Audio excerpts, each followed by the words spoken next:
قابل صد احترام استاد محترم حضرت مولانا صدیق صاحب دامت برکاتہ العالیہ، حضرت مفتی ہے صاحب دامت برکاتہ العالیہ، اور معزز اساتذہ کرام اور عزیز طلبہ،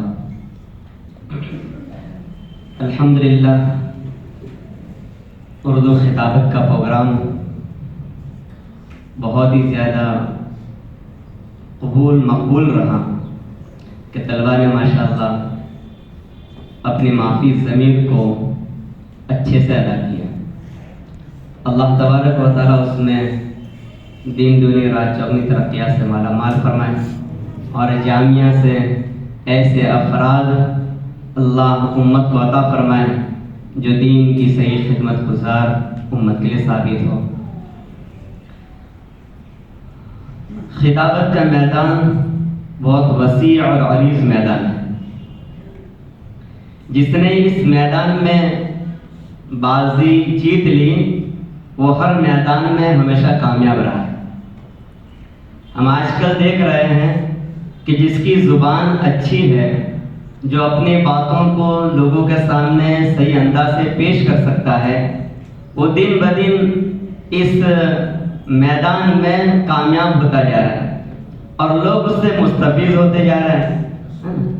آدمی لوگ جو ہے انہیں کو دعوت دیتے ہیں جو دین کی بات پہنچا سکتا ہے، جو اس کا حق ادا کر سکتا ہے۔ تو عزیز طلباء سے میری درخواست ہے کہ اس فن کو، اس موضوع کو ہلکا نہ لیں، معمولی نہ سمجھیں، بلکہ اس کی اہمیت کو پیدا کریں، اس کو ایک عظیم مقصد سے حاصل کریں۔ میرا مقصد صرف خطابت کے میدان میں آ کر لوگوں کو متوجہ کرنا یا لوگوں کی جو ہے واہ واہ حاصل کرنا یا اپنی عزت کو بڑھانا یہ نہ ہو، بلکہ میں صحیح معنی میں امت کے سامنے صحیح پیغام پہنچا سکوں۔ کئی مسائل ایسے ہیں کہ جس میں امت آج سسک رہی ہے، صحیح رہبری کرنے والے نہیں ہیں، صحیح جو ان کے سامنے پیش کرنے والے نہیں ہیں۔ تو ہمیں جو اس میدان میں آگے بڑھ کر حصہ لینا ہے اور ایک اس کا انداز جو ہے اس کو حاصل کرنا ہے، اس کو سیکھنا ہے، اس میں محنت کرنی ہے تاکہ اس انداز سے ہم لوگوں کو متوجہ کر سکیں، لوگوں کے سامنے صحیح بات پہنچا سکیں۔ ہمارے طلباء نے الحمدللہ اچھی محنت کی اور اچھے ایک انداز کے سامنے تقریر پیش کی، اللہ رب العزت اور ترقی عطا فرمائے۔ لیکن جو ہے اور آپ سے درخواست ہے کہ اس فن میں اور زیادہ محنت کرنے کی ضرورت ہے۔ اکثر طلباء کا جو ہے ماشاءاللہ انداز خطابت تو قابل تعریف رہا، اچھا رہا، لیکن روانی جو اکثر ساتھی میں بہت زیادہ پائی گئی۔ یہ روانی سے جو ہے نقصان یہ ہوتا ہے کہ سامعین اچھی طرح سمجھ نہیں پاتے، اور آدمی جو ہے ابھی سے اگر ہم نے اس پر کنٹرول نہ کیا تو دھیرے دھیرے جو ہماری روانی بڑھتی جائے گی اور ایک عمر کے بعد صحیح تلفظ زبان سے نکلنا مشکل ہو جائے گا۔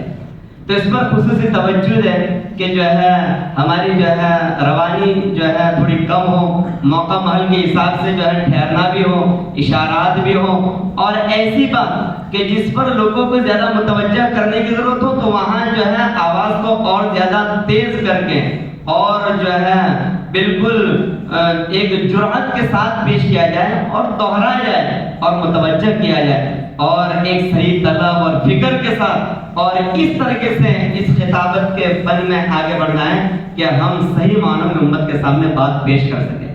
اس فن سے کبھی بھی اپنے آپ کو پیچھے نہیں رکھنا، کتنی بھی صلاحیت ہو لیکن ہمارے پاس یہ اگر فن نہیں ہے تو ہم کسی بھی میدان میں کامیاب ہرگز نہیں ہو سکتے۔ ہاں البتہ ہمارے پاس فن کتابت ہے، لکھنے کا فن ہے، تو اس فن سے بھی ہم لوگوں تک دعوت پہنچا سکتے ہیں۔ اگر فن کتابت بھی نہیں ہے، فن خطابت بھی نہیں ہے تو ہو سکتا ہے ہمارے علم سے ہماری ذات کے علاوہ کسی کو فائدہ نہ پہنچے۔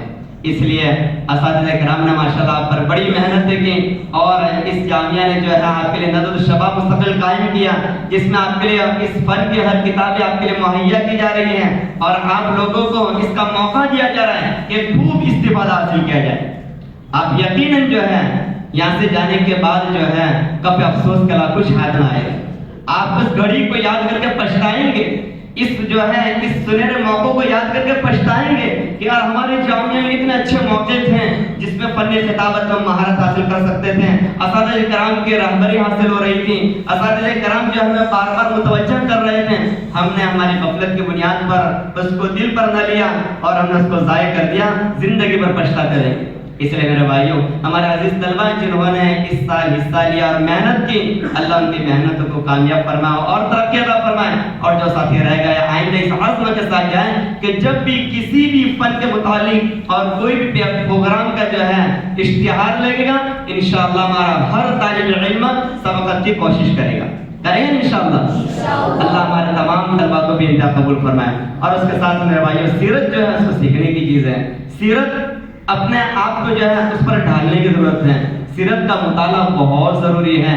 آج یہ امت جو ہے اکثر جو ہے غلطی واقع ہو رہی یا خطا سرزد ہو رہی ہے، مین اس کی اصل بنیاد یہ ہے کہ سیرت کا مطالعہ جو ہے دن بدن ختم ہوتا جا رہا ہے۔ سیرت سے اپنے آپ کو جو ہے دور رکھا جاتا ہے، جس کی بنیاد پر صحیح اسلام لوگوں کے سامنے پیش نہیں کر پاتے ہیں۔ تو میرے عزیز طلبہ، سیرت کا مستقل مطالعہ کریں، اور یہ پروگرام مستقل سیرت کے مطالعے کے شوق دلانے کے لیے ہیں۔ ہم جو ہے اس میں اساتذہ کے مشورے سے خوب جو ہے سیرت کا مطالعہ کریں، خوب سیرت کو حاصل کریں، سیرت کو حاصل کریں، احادیث مبارکہ کو حاصل کریں، قرآن کو حاصل کریں۔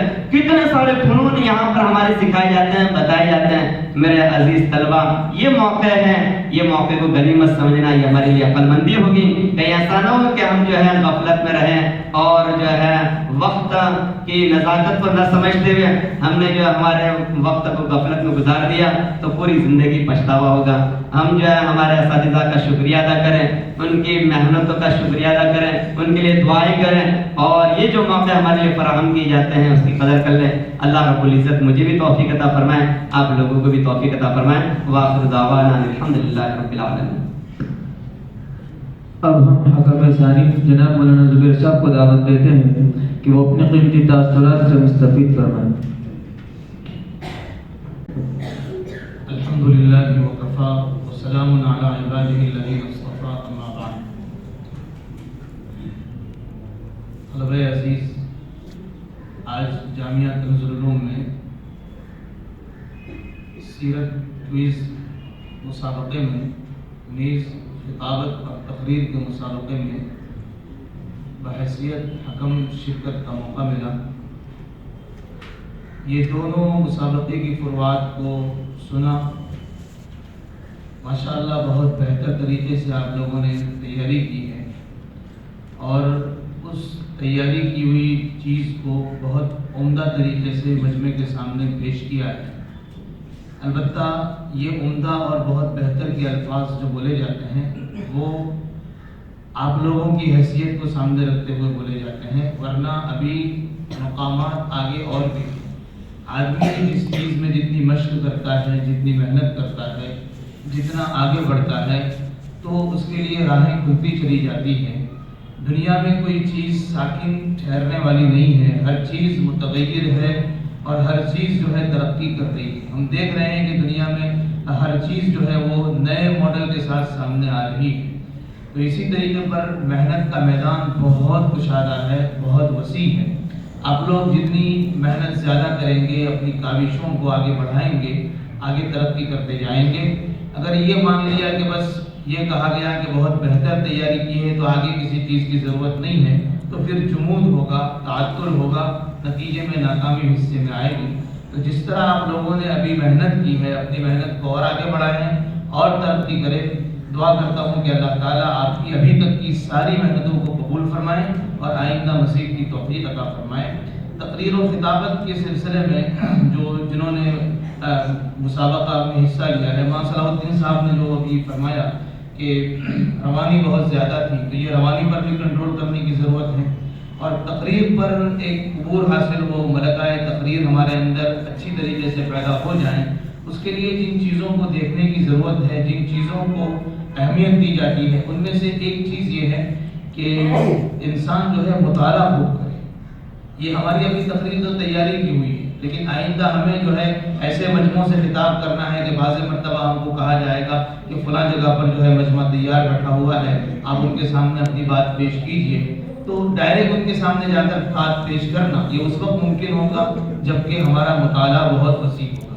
نیز جو اچھے مقررین ہیں ان کو بار بار سننا، وہ کس طرح بولتے ہیں، کون سا جملہ کس طرح ادا کرتے ہیں، کون سی بات کو کس طرح پیش کرتے ہیں، یہ بہت ضروری ہے۔ اور یہ مقررین کو سننے سے ہمارے اندر، چونکہ ہر ایک مقرر میں کوئی نہ کوئی ایسی خوبی ہوتی ہے، کمال ہوتا ہے جو دوسرے میں نہیں پایا جاتا، تو جہاں جہاں سے خوبیاں ہمیں نظر آئیں ان ساری خوبیوں کو ہم لے لیں۔ اسی نے بڑی پیاری بات کہی ہے کہ خطیب جو ہے، خطیب، یہ خطیب کا جو لفظ ہے اس میں 4 حرف ہیں، ان میں سے جو پہلا حرف ہے وہ خطیب کی، یہ چاروں الفاظ، چاروں حروف جو ہے وہ خطیب کی صفت پر دلالت کرنے والے ہیں۔ جو خا ہے یہ دلالت کرتا ہے اس بات پر کہ خطیب میں خوش بیانی ہونی چاہیے، خطیب میں خوش بیانی ہونی چاہیے، خشک بیانی نہیں ہونی چاہیے۔ خطیب میں کیا ہونا چاہیے؟ خوش بیانی، یعنی بہت بہتر طریقے سے اپنی بات پیش کرے کہ مجمع کو اپنی طرف کھینچ لے۔ بڑے بڑے مقرر ہمارے ہندوستان میں گزرے ہیں، یہ شاہ اللہ بخاری رحمۃ اللہ علیہ کے بارے میں ہم پڑھتے ہیں کہ کیا خطیب تھے۔ لوگ ان سے کہا کرتے تھے کہ شاہ صاحب آپ عشاء کے بعد سے لے کر فجر تک تقریر کرتے ہیں، مجمع اپنی جگہ پر بیٹھا رہتا ہے، ہلتا نہیں ہے، اگر آپ بیچ میں پیشاب کرنے کی چھٹی دے دیں تو لوگ پیشاب کر کے واپس آئیں گے، گھر نہیں بھاگیں گے۔ آج عام طور پر کیا ہوتا ہے کہ اگر تقریر زیادہ لمبی ہے تو لوگ پیشاب کے بہانے سے کیا ہے نکلنا شروع ہو جاتے ہیں۔ تو شاہ صاحب رحمۃ اللہ علیہ کو فرمایا کرتے تھے لوگ کہ آپ کی تقریر اتنی دلکش ہوتی ہے اور اتنی پر اثر ہوتی ہے کہ اگر آپ بیچ میں وقفہ بھی کر دیں تو وقفے کے بعد لوگ بھاگیں گے نہیں، بلکہ اپنی ضروریات کو پوری کر کے واپس آپ کی تقریر سننے کے لیے آ جائیں گے۔ اس کے لیے خوش بیانی کا ہونا ضروری ہے۔ خوش بیانی میں اس میں آدمی کو خود جو ہے اپنے آپ پر قابو کر کے، مجمع کا ڈر دل سے نکال کر، اپنے آپ پر جو ہے کنٹرول کر کے میں کیا کہنا چاہتا ہوں پوری سمجھداری کے ساتھ مجمع کے سامنے بات رکھنی پڑتی ہے۔ شاہ صاحب رحمۃ اللہ علیہ کی تقریر کا اقتباس مفتی ابو لبابہ صاحب نے جو ہے اپنی کتاب میں اس کو نقل کیا ہے۔ ایک اقتباس نقل کیا ہے کہ ایک مرتبہ کہنے لگے کہ یہ زندگی کیا ہے، 3/4 ریل میں گزر گئی، 1/4 جیل میں گزر گئی، جہاں بھی جاتا ہوں لوگ گلے کا ہار بن جاتے ہیں۔ آج کلکتہ، کل ڈھاکہ، ڈھاکہ سے دلی، دلی سے بمبئی، بمبئی سے آگرہ، آگرہ سے لکھنؤ، لکھنؤ سے لاہور، لاہور سے پشاور، ہر ہندوستان کے جتنے قصبات ہیں ان سب کا آپ جائزہ لے لو، ہر کہیں گھوم پھر کر آیا ہوں۔ سال کے 365 دن ہیں، میں نے 366 تقریریں کی ہیں۔ اس کے بعد کہنے لگے کہ میں نے جب تقریر کی لوگوں کے سامنے تو لوگوں نے کہا کہ واہ شاہ جی واہ، اور جب میں جیل گیا تو لوگوں نے کہا کہ آہ شاہ جی آہ، لوگوں کی اسی آہ اور واہ میں ہم ہو گئے تباہ۔ ایک مرتبہ آپ تقریر کر رہے تھے اور مرزا غلام احمد قادیانی کے خلاف وہ ایک دور تھا کہ جس میں جو ہے جب ملک تقسیم ہوا اس کے بعد پڑوسی ملک کی جو فضا تھی اس میں جو قادیانیوں نے جو سر اٹھایا تھا ان کی سرکوبی کے لیے، ان کو دبانے کے لیے جو جس طریقے کی کوششیں ہو رہی تھی، اسی جلسے میں آپ تقریر کر رہے تھے اور مرزا غلام احمد قادیانی کے بارے میں کہنے لگے کہ مرزا غلام احمد قادیانی، اس کے اندر بہت ساری کمیاں اور کمزوریاں تھیں، اس کے قد و قامت میں تناسب نہیں تھا، نقوش میں توازن نہیں تھا، وہ کیریکٹر کا بالکل گرا ہوا انسان تھا، اور یہ کمیاں اس کے اندر اگر نہیں بھی ہوتی، وہ مجسمہ حسن و جمال ہوتا، وہ کیریکٹر کا آفتاب ہوتا، خاندان کا مہتاب ہوتا، وہ مرد میدان ہوتا، بہادر ہوتا، شاعر ہوتا، فردوسی وقت ہوتا، ابو الفضل اس کی چاکری کرتا، خیام جو ہے اس کا وظیفہ خوار ہوتا، انگریزی کا شیکسپیئر ہوتا، اردو کا ابوالکلام آزاد ہوتا، اور وہ دعویٰ کرتا کہ میں نبی ہوں تو کیا ہم اس کو مان لیتے؟ پھر کہنے لگے کہ حضرت علی جن کو تلوار حق نے دی اور بیٹی نبی نے دی، اگر وہ نبوت کا دعویٰ کرتے، حضرت ابو بکر، حضرت عمر، حضرت عثمان اگر وہ نبوت کا دعویٰ کرتے تو ہم اس کو بھی کبھی تسلیم نہ کرتے، چونکہ رسول اللہ صلی اللہ علیہ وسلم کے بعد کوئی ایسا ہے ہی نہیں جو تخت نبوت پر سج سکے اور تاج امامت اور رسالت جس پر فخر کر سکے۔ یہ اور بر صغیر کے ایک نامور مقرر گزرے ہیں بہادر یار خان، بڑے زبردست مقرر تھے۔ یہ تقسیم ملک کے سلسلے میں جو کوشش ہو رہی تھی کہ جو پاکستان بنوانا چاہتے تھے ان میں وہ بھی شامل تھے اور مجمع کو اس کے لیے تیار کرتے تھے۔ ایک مرتبہ انہوں نے مجمع کو تیار کیا کہ ہمیں الگ ملک لینا ہے، الگ جگہ پر جانا ہے۔ مجمع نے کہا کہ آپ جو کہیں گے آمنا و صدقنا، ہم جو ہے اس کے لیے تیار ہیں۔ جب انہوں نے مجمع کی یہ صدائیں سنی تو چونکہ یہ کوئی کھانے کی چیز تو تھی نہیں کہ ہم تیار ہیں کہہ دیں اور دسترخوان پر آ کر بیٹھ جائیں، تو مجمع کو خطاب کرتے ہوئے کہا کہ بھائیوں، اپنی بیویوں کے تابناک چہروں کو، اپنے بچوں کی مسکراہٹوں کو سامنے رکھ کر فیصلہ کرو، اپنی تجارت اور معیشت کے جو ذرائع ہیں ان کی تباہی کا تصور کر کے تصفیہ کرو۔ جو تصفیے جلد بازی میں دوسروں کی دیکھا دیکھی کی جاتے ہیں وہ آنی ہوتے ہیں اور اسی لیے پھر فانی ہوتے ہیں۔ ہمیں ان کی ضرورت نہیں ہے جو شجرے ملت میں پھول بن کر چمکنا چاہتے ہوں اور پھل بن کر کام و دہن کو شیریں کرنا چاہتے ہوں۔ ہمیں ان کی ضرورت ہے جو زمین کے اندر جذب ہو کر، مٹی کے اندر مل کر وہ خوشنما پھول پیدا کرتے ہیں۔ ہمیں ان کی ضرورت نہیں ہے جو قاف و ایوان کے نقش و نگار بن کر نگاہ نظارہ باز کو خیرہ کرنا چاہتے ہو۔ ہمیں ان کی ضرورت ہے جو زمین کے اندر مل کر اور مٹی کے اندر دفن ہو کر عمارت کی مضبوطی کی ضمانت اپنے اوپر قبول کرنے والے ہو۔ ہمیں ان کی ضرورت ہے۔ یہ خوش اسلوبی ایسی چیز ہے کہ جو انسان کو اپنی طرف کھینچ لیتی ہے۔ نیز جو ہے تقریر کے دوران مناسب اشعار کا استعمال کرنا، یہ تقریر کی لذت کو اور دلچسپی کو اور زیادہ بڑھا دیتا ہے۔ تقریر وہ چیز ہے کہ جس کے بارے میں کہا کہ اس کے ذریعے سے اپنی بات لوگوں سے کہی جاتی ہے، منوائی جاتی ہے۔ اور اللہ سبحانہ و تعالیٰ نے ہمیں جس مقام پر رکھا ہے کہ ہمیں قرآن کا فہم نصیب فرمایا، رسول اللہ صلی اللہ علیہ وسلم کی احادیث مبارکہ سے نسبت عطا فرمائی اور اللہ کے نیک بندوں کی وراثت اس کا اللہ نے ہمیں وارث بنایا، اس حیثیت سے ہماری ذمہ داری بنتی ہے کہ ہم اپنے اندر وہ صلاحیت پیدا کریں کہ اپنی زبان کے ذریعے سے یہ میراث جو ہم اپنے اسلاف سے ہم نے پائی ہے اس کو دوسروں تک منتقل کر سکے۔ اور اس کا جو سب سے بہترین ذریعہ ہے اور سب سے زیادہ مؤثر ذریعہ ہے وہ زبان ہے۔ حضرت تھانوی رحمۃ اللہ علیہ فرمایا کرتے تھے کہ اپنی بات کو منتقل کرنے کے دو ذریعے ہیں، آدمی لکھ کر جائیں، اس کے ذریعے سے بھی اپنی بات جو ہے وہ دوسروں تک پہنچائی جاتی ہے، اور یہ کہ بول کر بتائیں، اس کے ذریعے سے بھی جو ہے وہ بات پہنچائی جاتی ہے۔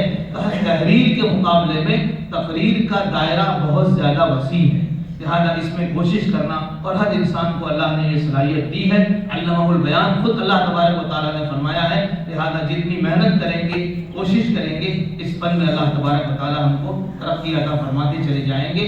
بہرحال آگے بڑھنا ہے اور ہر ایک آدمی اپنا ایک انفرادی انداز پیدا کرے، ہر ایک کے بولنے کا انداز۔ بات اگر سب کو ایک ہی موضوع دے دیا جائے کہ سب کو ایک ہی موضوع پر تقریر کرنی ہے، تب بھی آدمی اپنا وہ موضوع اس طرح پیش کرے کہ جو ہے مجمع کو لگے کہ الگ بات ہو رہی ہے، مجمع کو لگے۔ کسی شاعر نے کہا ہے کہ شکیب ہمارے تعارف میں یہ بات کافی ہے، شکیب ہمارے تعارف میں یہ بات کافی ہے، ہم اس سے بچ کر چلتے ہیں جو رستہ عام ہو جائے۔ یعنی جب جو ایک ہی رستے پر اگر چلتے چلے جائیں گے تقلید میں تو اس کا فائدہ اتنا نہیں ہوگا۔ اپنا انداز جو ہے وہ الگ بنائیں، اپنا انداز۔ کسی نے ایک اور پیاری بات کہی ہے کہ یارو سرے ورق پر میرا نام نہ لکھو، تحریر بولتی ہے کہ تحریر کس کی ہے، یعنی دیکھ کر اندازہ لگا سکے کہ یہ کون کہہ رہا ہے، یہ کس کی بات ہے۔ اور آج بھی تقریریں ہوتی ہیں، لیکن جو ہے بہت سی تقریریں ایسی ہوتی ہے کہ جس کو سنتے ہوئے اکتاہٹ آتی ہے، تو ایسے مقرر بننے کا کوئی فائدہ نہیں، مجمع اکتا جائیں اور بھاگنے کی کوشش کریں۔ کسی شاعر نے کہا ہے کہ تحریر تو آپ پڑھتے ہیں، یہ جانچا کیجئے کہ کتنے بے ربط جملے ہیں ہر ایک تحریر میں۔ تقریر تو آپ سنتے ہیں، یہ دیکھا کیجئے فالتو الفاظ کتنے ہیں ہر ایک تقریر میں، تو فالتو الفاظ بھی نہ ہو اور کام کی ساری باتیں ہوں۔ ہمارا ایک منفرد انداز ہو کہ ہم اپنے انداز سے بات پیش کریں، کھڑے ہو تو لوگ سمجھ جائیں کہ بولنے کے لیے کون کھڑا ہوا ہے۔ تو یہ جو ہے آپ محنت کرتے جائیں گے، انشاءاللہ راستے کھلتے چلے جائیں گے، اور یہی زبان کا جو ہنر ہے جو اللہ نے ہمیں عطا فرمایا ہے، اس کے ذریعے سے دین کی، اسلام کی، قرآن کی، شریعت کی اور اسلاف سے جو میراث پائی ہے اس کی خدمت، اس کو دوسروں تک پہنچانے کا کام ہم آسانی کے ساتھ کر سکیں گے۔ جو ہے اس میں طوالت نہیں ہونی چاہیے، جو میری تقریر میں تاثرات میں ہو گئی ہے، تاثرات تو بہت مختصر ہونے چاہیے، شاید اسی لیے ذہن سے نکل گیا تھا، لیکن رسوائی منظور تھی میرے خیال سے۔ تو یہ طوالت نہیں ہونی چاہیے، یعنی اتنی بات ہو کہ مجمع جو ہے اس کو خوشی سے سنتا ہو، اور یاد جو ہے یہ اشارہ کرتا ہے کہ یادداشت مضبوط ہونی چاہیے، یادداشت مضبوط ہونی چاہیے، حافظہ مضبوط ہو، اور آدمی کا حافظہ جو ہے جتنی محنت کرے گا، یاد زیادہ کرنے کی کوشش کرے گا، حافظہ اس کا جو ہے وہ مضبوط ہوگا۔ اور آخری چیز جو ہے بے باکی کے ساتھ بولنا ہے۔ بے باکی سے مراد گستاخی کرنا نہیں ہے، بے باکی سے مراد جو ہے کانفیڈنس کے ساتھ کہ ہاں میں مجمع کے لیے وہ چیز لے کر آیا ہوں جس کی ضرورت مجمع کو ہے۔ اگر میں یہاں پر مٹھائی تقسیم کرنے کے لیے آؤں تو شرمندہ ہوں گا کہ بہت فخر سے بانٹوں گا، فخر کے ساتھ بانٹوں گا، مٹھائی بانٹ رہا ہوں۔ تو ایسے ہی جب مقرر بات کرنے کے لیے کھڑا ہو تو اس کے کانفیڈنس ہونا چاہیے کہ میں جو بات لے کر آیا ہوں مجمع کو اس کی ضرورت ہے اور وہ چیز اللہ نے مجھے عطا فرمائی ہے. تو یہ جو ہے خوش بیانی بھی ہو، غالب نہ ہو، یادداشت اچھی ہو اور اسی طریقے پر بے باکی ہو، یہ ساری چیزیں جب جمع ہو جائیں تو حقیقی معنوں میں خطیب بنتا ہے. آپ لوگوں نے ابھی تک کی جو محنت کی ہے بہت مبارکباد ہے.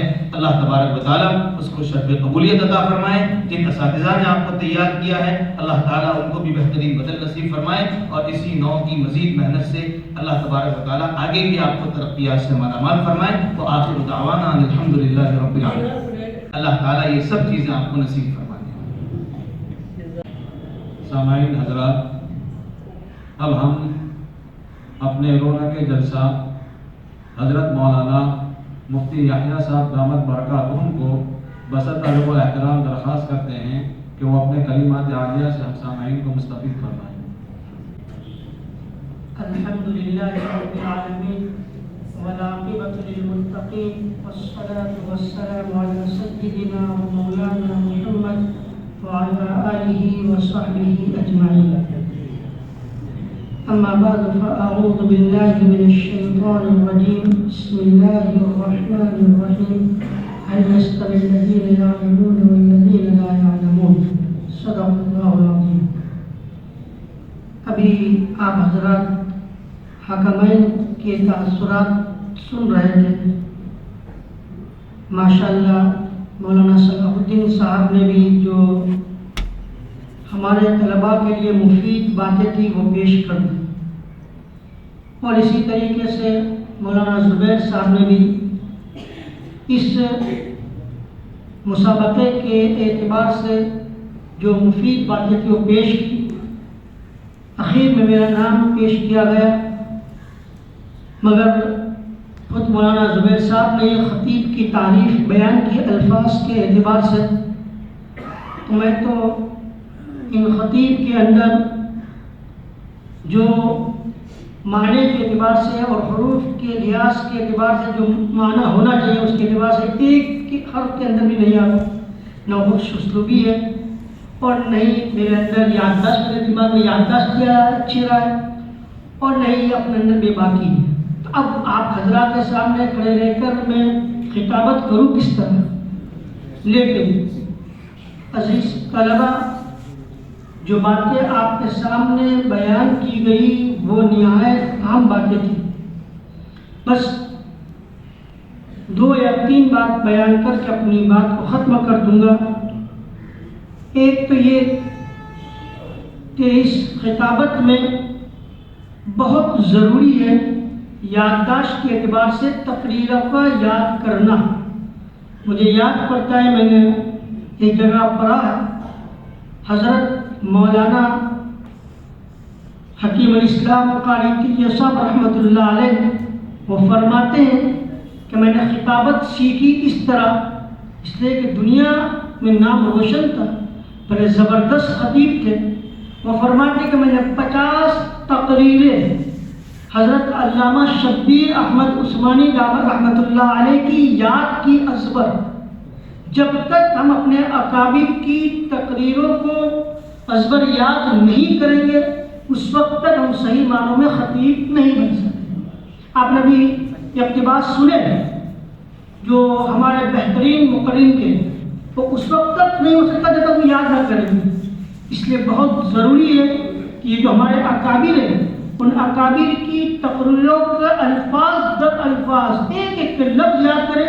پھر جب انشاءاللہ آپ یاد کر لو گے پھر آپ کو اللہ تبارک و تعالیٰ بیان کرنے پر قوت عطا فرمائے گا اور کنٹرول عطا فرمائے گا. اگر آپ کہیں کہ میں محنت نہ کروں اور کچھ یاد نہ کروں اور ایسے ہی مقرر بن جاؤں تو بہت مشکل ہے. اس لیے پہلے یہ بات تھا اس بات سوچ لوں اگر اچھا مقرر بننا ہے تو اپنا اساتذہ اکرام سے مشورہ کر کے بہترین عمدہ تقریریں یاد کرو. دوسری بات یہ کہ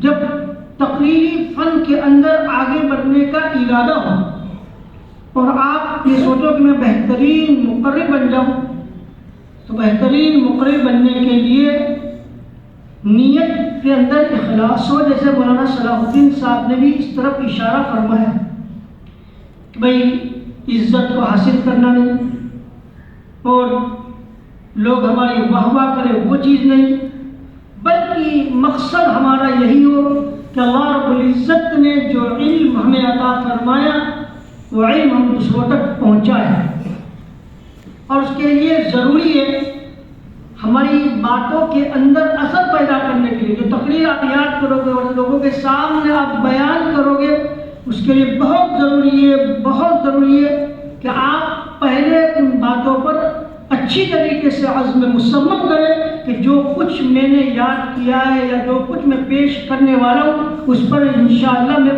عمل کروں گا۔ جب تک انسان خود عمل نہیں کرتا، عامل نہیں ہوتا، اس کی تقریر بہت اچھے انداز سے بھی ہو جائے اور بہت بہترین بھی ہو جائے، لوگ اس کی واہ واہ بھی کریں، لیکن تقریر کا جو اثر ہوتا ہے سامنے والوں کی زندگیوں میں تبدیلی پیدا کرنے کا وہ نہیں۔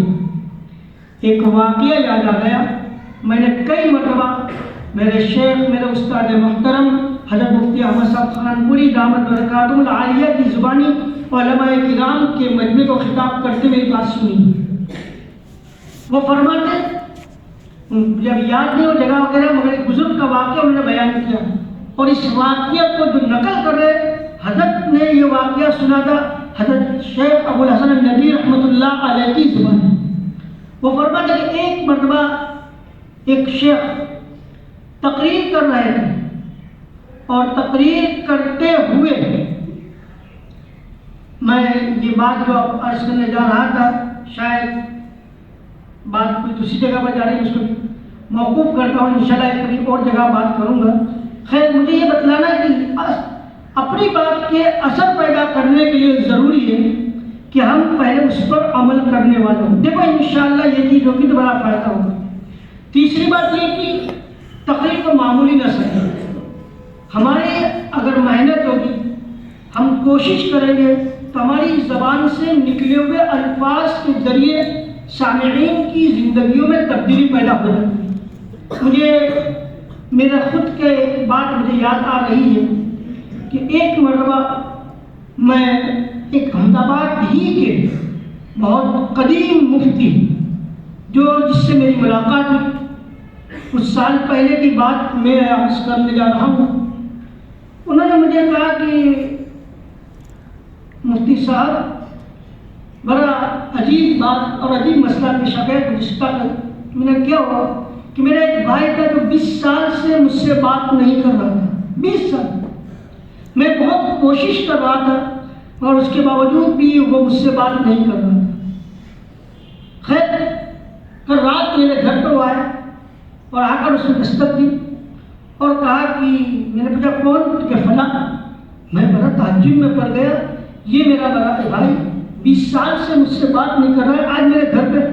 کہا کہ کیسے ہوا؟ کہ بھائی میں آپ سے ملنے آیا ہوں اور آپ کے ساتھ اور میرے ساتھ ہمارے آپ کی بھابھی بھی ہے۔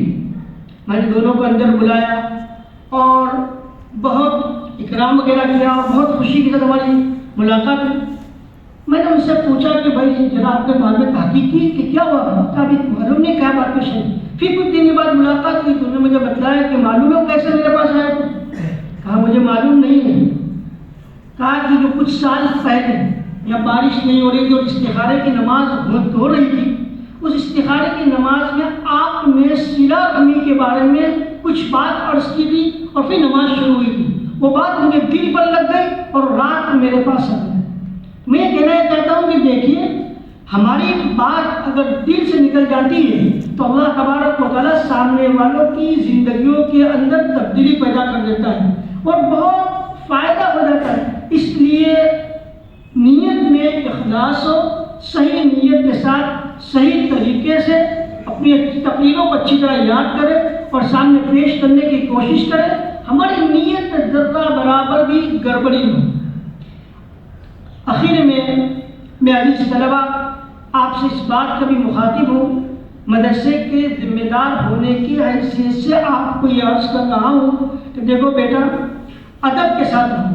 میں نے یہاں آج ایک بات دیکھی کہ جب کوئی بچہ بیچارہ تقریر کے لیے آتا یا کوئی بچہ جو سیرت کے مسابقے کے لیے یہاں پر آتا تو وہاں سے شور اٹھتا تھا، یہ مجلس کے ادب کے خلاف ہے اور یہ اچھی بات نہیں ہے، بلکہ آنے والے یہاں پر جو بیچارہ آتا ہے اور اپنی تقریر کو پیش کرتا ہے تو اس کی حوصلہ افزائی ہونی چاہیے، اس کے بجائے ہمارے شور سے اس کے دماغ پر، اس کے دل پر اثر ہوتا ہے۔ اس لیے مجلس کا ادب، اساتذہ کا ادب بہت ضروری ہے۔ علم آ جائے گا، اگر ادب نہیں ہوگا تو علم کا فائدہ نہیں ہوگا۔ اس لیے یہ بات ٹھان لے، اس بات کی کوشش کرے کہ ہمیشہ جہاں بھی جائے، جس جگہ بھی جائے، جہاں بھی بیٹھنا ہو، ادب کے ساتھ، ذرہ برابر بھی مجلس کی بے ادبی نہ ہو۔ اور اللہ تبارک و تعالیٰ نے اب ہمیں پورا سال ہمیں عطا فرمایا، سال کا اختتام ہو رہا ہے، اس لیے بھی آپ سے یہ عرض کر رہا ہوں کہ اب کچھ دن، کچھ وقت باقی رہ گئے، اس لیے ان اوقات کے اندر آپ کو محنت کریں اور محنت کر کے امتحان میں کامیاب ہونے کی کوشش کریں، انشاءاللہ بڑا فائدہ ہوگا۔ اور جاتے جاتے ایک بات اور بھی عرض کر دوں کہ مولانا زبیر صاحب نے ایک بات بڑی اچھی بتائی تھی کہ دیکھیے اگر کوئی انسان اچھی تقریر کرتا ہے اور بہترین انداز سے اس کی تحریریں ہوتی ہے تو پھر اس کو اپنا نام پیش کرنے کی ضرورت پیش نہیں آتی، خود تحریر ہوتی ہے۔ کہا یارو میرا نام سر ورق پر مت لکھو، تحریری سے میں معلوم ہو جاؤں گا جو اشعار ہم نے پڑھے پڑے۔ مجھے یاد پڑتا ہے شاید 2009 کی بات کہ میں اور مفتی امتیاز صاحب رحمۃ اللہ علیہ ہم دونوں عمرے میں تھے، اور اس وقت ہماری ملاقات حضرت مولانا سجاد صاحب نعمانی دامت برکاتہم سے ہوئی، اور اس وقت ان کی زندگی میں جو تزکیہ آ گیا تھا وہ حضرت مولانا ذوالفقار صاحب نقشبندی دامت برکاتہم عالیہ سے بیٹھ ہوئے تھے۔ تو ہم جب بیٹھے ظہر کی نماز پڑھ کر میں نے حضرت سے فرمایا بڑے ادب سننے کا، حضرت بڑے ادب صاحب سے ایک بات عرض کرنا چاہتا ہوں، لیکن گستاخی اگر ہو جائے تو معاف فرما دیں۔ تو مجھے پوچھیے کیا ہے؟ میں کہا حضرت دنیا میں اتنے سارے بڑے بڑے علماء کرام آج موجود ہیں اس وقت، اور آپ نے ان ساروں میں سے کیا بات کی کہ آپ نے حضرت مولانا پیر ذوالفقار صاحب نقشبندی دامت برکاتہم کے ہاتھ پر ہاتھ دے دیا؟ کیا بات ہے اور کیا چیز دیکھی ہم بھائی؟ مجھے وہی بتانا ہے کہ یارو میری تحریر سے میرا نام معلوم ہو جائے گا، وہ بات بتا نہیں۔ انہوں نے کہا کہ میرا ایک مرتبہ زامبیا جانا ہوا، میں نے زامبیا میں کچھ لوگوں کو دیکھا جو ماشاءاللہ بڑے اچھے انداز سے جا رہے، بڑے ادب کے ساتھ جاتے، چلتے، لوگوں سے بات کرتے۔ تو میں نے پوچھا کہ بھائی یہاں پر کیا بات ہے؟ کسی نے بتایا کہ فلاں بزرگ یہاں پر آتے ہیں اور ان کی خانقاہ لگتی ہے۔ کسی نے مجھے ان کی کتاب لا کر دی، وہ کتاب میں نے جب پڑھی تو پڑھتے پڑھتے میرے دلوں پر اثر ہوا، حالانکہ کوئی بات میرے لیے نہیں تھی، ساری باتیں جو پڑھ رہا ہوں وہ مجھے معلوم ہے، لیکن اس پڑھتے ہوئے میرے دل پر وہ اثر ہوا، میں سمجھ گیا کہ واقعاً کوئی اللہ والا انسان ہے، اور پھر میں نے ان کے ہاتھ پر ہاتھ دے دیا۔ اور اس کے بعد تو انہوں نے پونے 2 گھنٹے تک تزکیہ پر میں بات کی۔ اس وقت یہ موبائل ہمارے پاس تھا نہیں کہ بات کو ٹیپ کر لے، کوئی ایسی چیز نہیں تھی، مگر بہت قیمتی باتیں بیان کی۔ مجھے تو یہی بتلانا ہے کہ اگر ہماری تحریر اچھی ہوگی، ہماری تقریر اچھی ہوگی تو انشاءاللہ اللہ، اور ہماری نیت بھی اچھی ہوگی تو اللہ تبارک و تعالیٰ ہم سے خوب کام لے گا اور دنیا میں ہمارا نام بھی روشن ہوگا، اللہ تعالیٰ عزت بھی عطا فرمائے گا۔ مگر اس کے ساتھ ساتھ ضروری ہے کہ نیت اچھی ہو اور ہم لوگ با ادب بن کر دنیا میں زندگی گزاریں۔ اللہ تبارک و تعالیٰ ہمارے آج کے اس پروگرام کو خوب مفید بنائے، اور ساتھ ساتھ اللہ تبارک و تعالیٰ جتنے بھی اساتذہ کرام نے اپنے ان بچوں کے پیچھے محنت کی ہے، اللہ ان کی محنتوں کو بھی قبول فرمائے، اور آخر دارین میں انہیں اپنی شان شان اللہ بندہ عطا فرمائے۔ وآخر دعوانا ان الحمد للہ رب العالمین۔ بسم اللہ الرحمن الرحیم۔ عزیز طلباء، حضرات حکم اور حضرت مفتی صاحب نے جن باتوں کی طرف توجہ دلائی ہے ہمیں اسے مضبوطی سے تھامنا ہے اور اس پر انشاءاللہ عمل بھی کرنا ہے۔ اور آخری بات جو آپ نے ارشاد فرمائی ادب کے تعلق سے واقعتاً ادب ایک ایسی چیز ہے جو انسان کو تحت الثری سے بہت اونچے مقام تک پہنچا دیتی ہے۔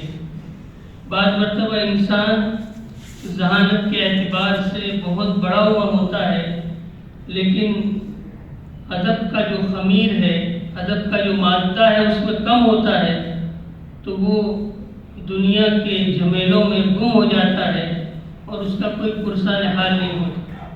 انشاءاللہ ہمارے طلبہ اس کا آئندہ خیال رکھیں گے اور ایک باادب طالب علم کی طرح ہماری زندگی گزرے گی۔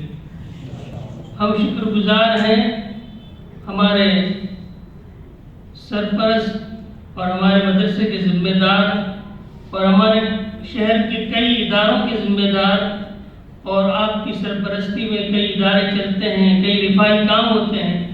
میری مراد حضرت مفتی یحییٰ صاحب سے ہے کہ انہوں نے اپنا قیمتی وقت حضرت روزانہ کئی اداروں میں جو ان سے متعلق ہے جاتے ہیں اور وہاں ان کے ذمے جو کام ہے وہ کرتے ہیں۔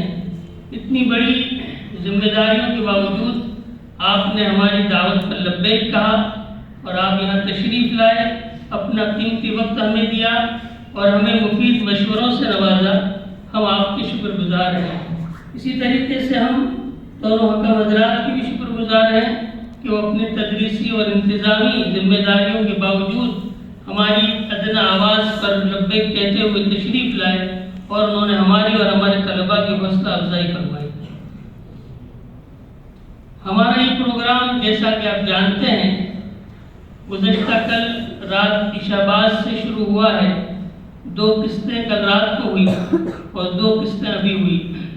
ہمارے تمام طلباء کو انتظار ہے نتائج کا، تو اب آپ کے سامنے نتائج کا اعلان کیا جاتا ہے۔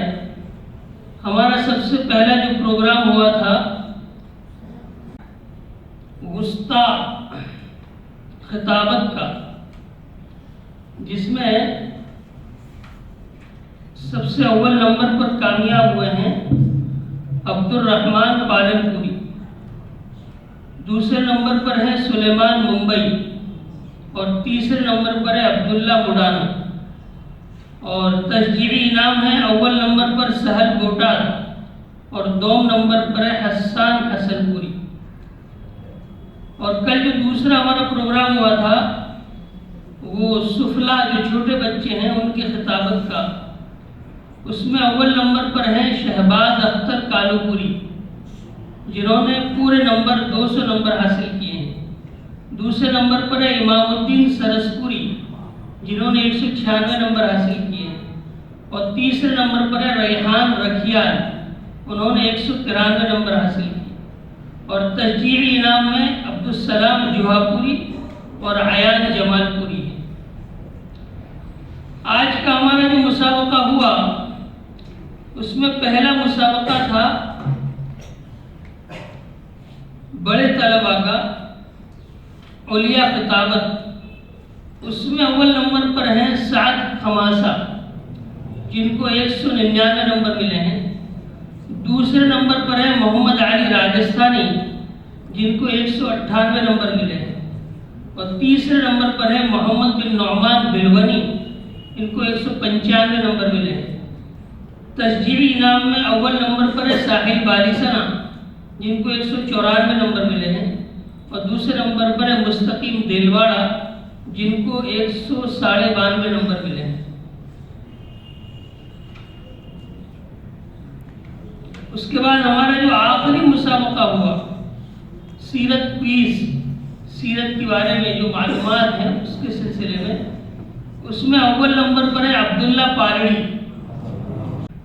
عبداللہ رکھیال دوسرے نمبر پر ہے، ان کو 198 نمبر ملے ہیں، اور تیسرے نمبر پر ہے فیضان رامول ان کو 197 نمبر ملے ہیں، اور تشجیعی انعام اول نمبر پر ہے ارکان 3 دروازہ ان کو 196 نمبر ملے ہیں، اور دوم نمبر پر تشجیعی 2 ہیں محمد جوہا پوری اور یاسین باپو نگری ان کو 195 نمبر ملے ہیں۔